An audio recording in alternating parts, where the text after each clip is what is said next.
Assalamualaikum warahmatullahi wabarakatuh. Bapak Ibu yang kami hormati, rekan dari anak guru dan OPS yang kami hormati, pada hari ini kita akan memberikan penjelasan terkait bagaimana cara mengisi atau memilah-milah ini terkait penyusunan SPJ atau surat pertanggungjawaban atau lapor LPJ Bapak Ibu, termasuk buku kas umum dan buku kas tunai yang akan disusun secara otomatis.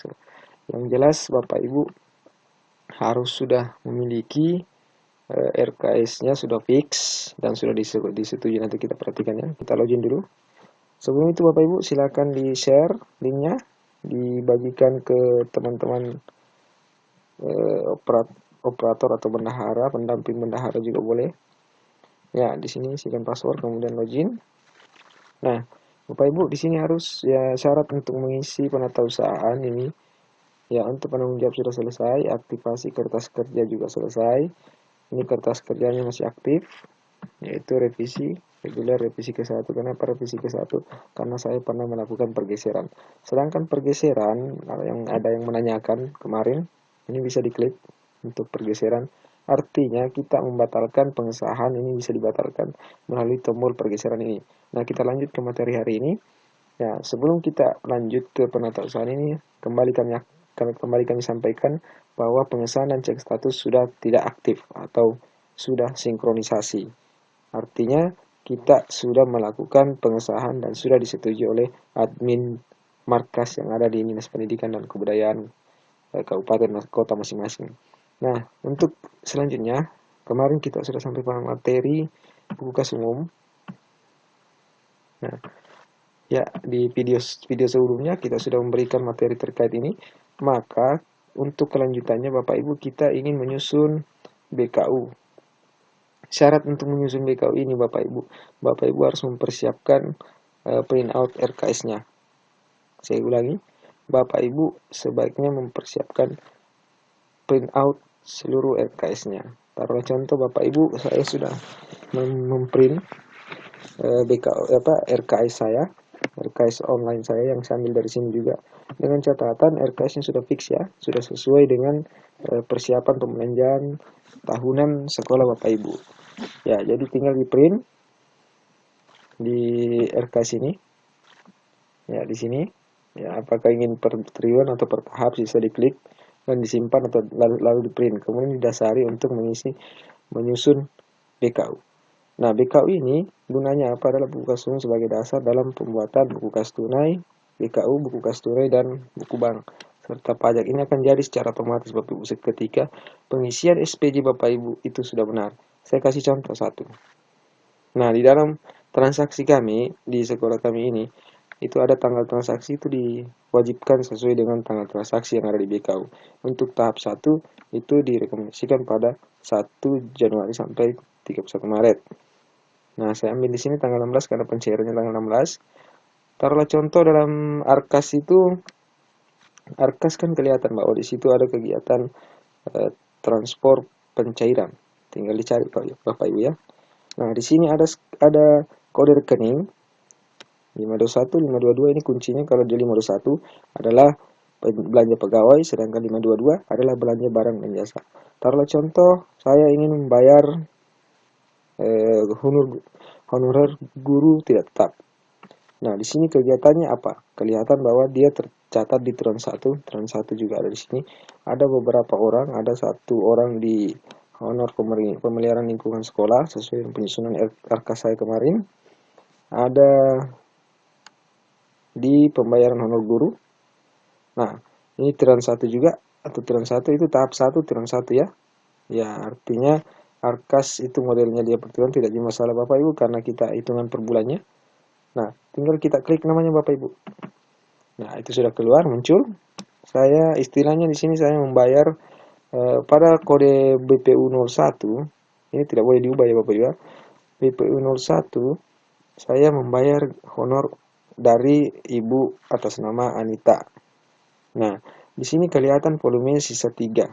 Jadi hanya 3 tahap. Ya, saya ulangi. Di sini volume hanya 3.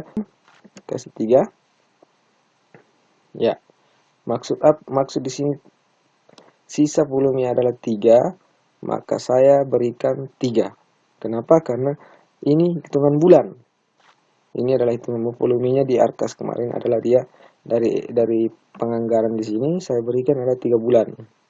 Ya, jadi saya pilih 3.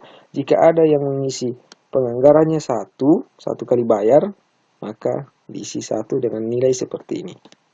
Karena saya memilih 3 bulan di Arkas saya, penganggaran saya, maka saya pilih 3, maka inilah hasilnya. Nah, jika dia memberikan pajak, silakan di checklist menggunakan pajak, berapa pajaknya. Ada yang memiliki NPWP, silakan checklist. Ya, itu tidak dikenakan pajak jika gajinya 4 juta, kurang dari 4 jutaan dalam 1 bulan itu tidak kena pajak Bapak. Itu ada di peraturannya. Kalau saya salah mohon maaf, kita bisa cari di Google karena kita bukan dari bagian dari perpajakan, tapi itu yang saya pernah baca bahwa nanti di penghasilan dari minimal 4 juta baru bisa kena pajak. Makanya kita hilangkan checklistnya, tidak menggunakan pajak, klik OK. Nah, transaksi sudah tercatat untuk 1 orang. Nah, itu diperiksa kode rekening 521. Ingat Bapak Ibu, kemarin ada notis dari beberapa teman bahwa ada notis bahwa Anda tidak bisa melakukan pergeseran waktu seperti itu silang merah. Nah, ini 521 tidak boleh pindah. Ketika kita melakukan pergeseran tidak boleh pindah ke pos lain. Ya, dia tetap di 521. Jadi, untuk itu Bapak Ibu, untuk pengisian baris pertama seperti itu dan selesaikan sampai habis berapa guru yang kita miliki. Ya, masih tetap. Nah, di sini nama dari Bu Anita kan sudah hilang untuk di periode tahap 1 atau triwulan 1. Di periode tahap 1. Ini kan berdasar kepada RKS-nya. Nanti tahap 2 dia akan ikut triwulan berapa, dia modelnya di bulan, dihitung bulan. Jadi tidak ada masalah Bapak Ibu apakah dia triwulan atau tahap. Nah, selanjutnya kita kasih ke Ibu Kurnia lagi dan seterusnya sampai habis honorer Bapak Ibu sekalian. Nah, untuk contoh yang lain kami akan berikan. Ini belanja alat tulis kantor, kita bisa lihat. Ya, kita cari. Nah, di sini Bapak Ibu bisa lihat belanja tulis kantor ini, makanya Bapak Ibu harus memprint RKS-nya agar bisa menyelesaikan ini. Itu sisa diklik Bapak Ibu, tidak ada yang diketik. Jadi agak mudah. Contoh yang memiliki nilai ini itu pada bar yang terakhir. Jangan klik yang ini, tapi yang diklik adalah yang terakhir. Contoh penyelenggaraan perbaikan pengayaan dan remedial. Saya coba. Nah, di sini nama tokonya apa? Bisa dicari. Kalau tidak ada bisa diketik manual. Toko ABC. XXSS. Alamat SS. Nomor nota sesuaikan nomor nota Bapak Ibu. Kemudian tanggal nota. Ini tanggal nota dibuat sesuai dengan tanggal yang tertera di nota transaksi pembelian Bapak Ibu. NPP bisa diisikan. NPP toko ya. Ya, 8.